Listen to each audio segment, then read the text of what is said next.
Hey guys, this is Shirani. Today I'm going to show you how I make my beef enchiladas. The first thing I'm going to do is mix up my seasoning because I want to have those ready. To my little dish here, I'm going to add 2 tablespoons of flour and 1 tablespoon of chili powder. Mix that together. Now if you want, you can add more chili powder to it, it's up to you, but I don't like it with a lot of chili powder, so I make it this way. To another little dish, I'm going to add 1 teaspoon of cumin, 1 teaspoon of oregano, half teaspoon of onion powder, half teaspoon of garlic powder, half teaspoon of black pepper, and half teaspoon of salt. You're going to mix that together. As always, I'm going to have the exact measurements in the description box below for you. Like I said in the beginning, you want to have all your spices ready because it's going to go by really fast. To my pan set over medium heat, I'm going to add 1 pound of ground beef, and I'm not putting any oil in the pan because I don't need it.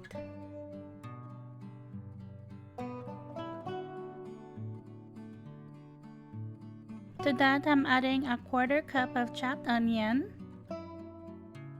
2 cloves of minced garlic, and 1 teaspoon of beef bouillon powder. Give that a stir and let that cook for about 10 minutes or so, or until the meat starts to get brown. As I'm doing this voiceover, I'm realizing here I am with another corn recipe. I mean, I don't plan it, it just happens. I'm always eating corn.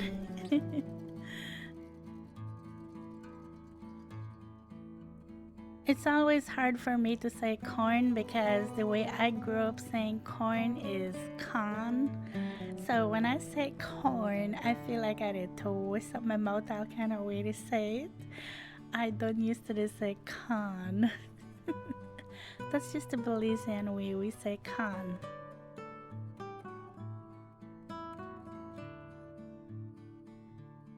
Now that that's done, I'm going to work on my sauce. To my pot set over medium heat, I'm going to add 2 tablespoons of oil, and I'm just using canola oil. Then I'm going to add my flour and chili powder mixture, and I'm going to let this cook for 1 minute.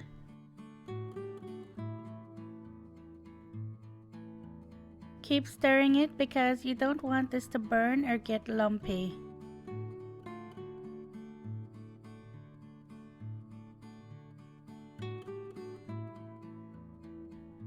Now I'm going to add the other seasoning that I mixed up earlier, and I'm going to let that cook for another minute, and while I'm doing that, I'm just going to keep stirring. This is why I said it's going to go by really fast and you want to have everything ready. Okay, now I'm going to add 2 cups of beef broth, and I'm going to whisk this. You want to make sure you get all the lumps out if there's any, and you're going to let this cook for 10 minutes.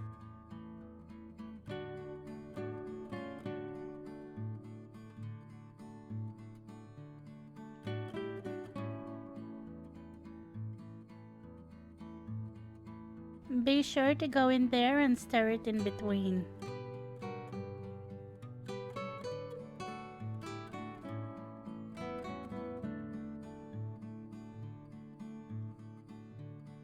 Okay, now that the 10 minutes is up, it's done.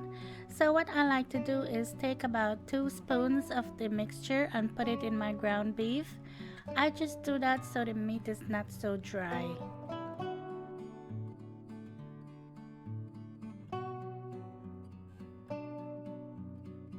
Give that a mix and then set it aside.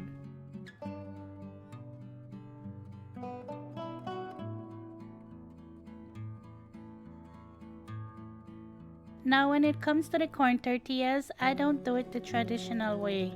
So what I like to do is take a paper towel and run it under some water, then squeeze the water out. You want your paper towel to be damp but not soaking wet.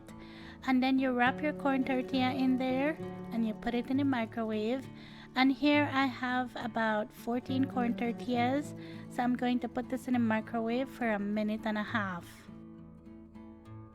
I'm just going to spray my baking dish with a little cooking spray just so it doesn't stick.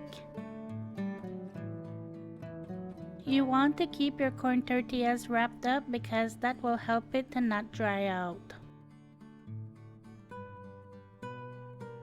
So the way I do it is just take a heaping spoonful of the meat and then put some cheese on top of that, and I'm just using some cheddar cheese, and then I'm going to wrap it. And when you wrap it, you want to make sure you tuck it under and then roll it.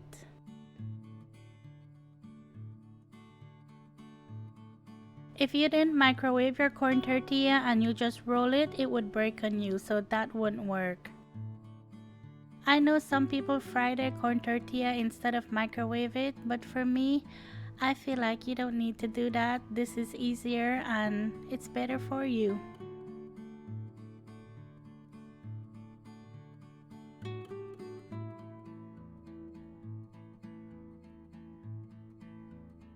My hubby and I were both so excited about this recipe, but for different reasons. He always likes to eat beef and I like corn, so hey, we both got what we wanted.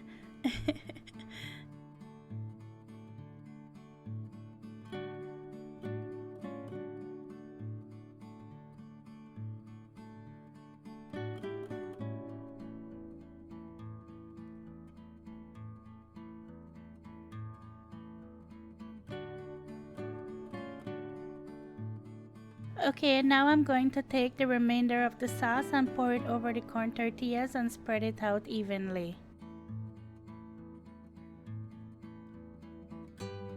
My hubby and I had a little debate over our enchiladas because he likes it with a lot of the sauce over it, like I'm doing it now, but he likes a lot more sauce, so it's kind of like really soupy, not soupy, but if you know enchiladas, you know what I mean. But for me, I don't like it like that. I like it to be more dry like this. So we always joke and say we don't know how we're married this long because we're so opposite. We don't try, we just are. But we always somehow just manage to meet in the middle. Okay, now I'm going to put the rest of the cheddar cheese on top. I'm putting all of it.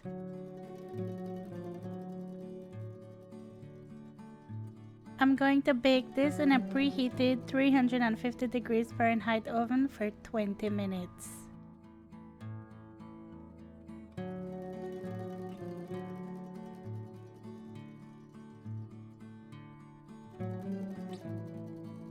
Oh my goodness, would you just look at this?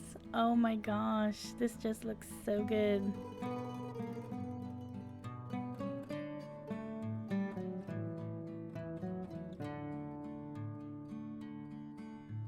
After I took my enchiladas out of the pan, I realized I had my spoon backwards. I was wondering why it was so hard to come out, and then I realized, oh, I have my spoon backwards. Sometimes you do things and you don't even realize it.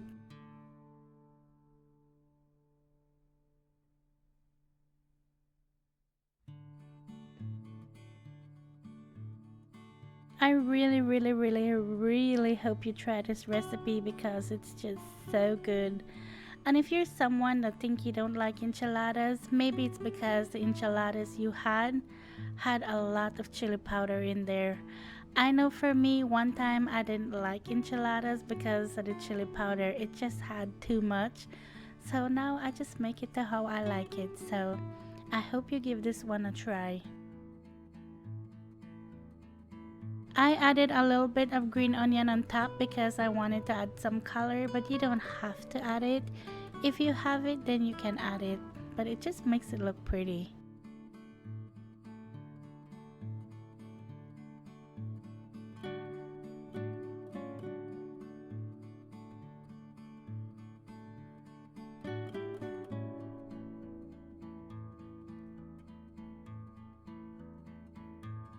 As always, thank you so much for watching, and thank you for being here. And I'll talk to you in my next one. Take care. Bye.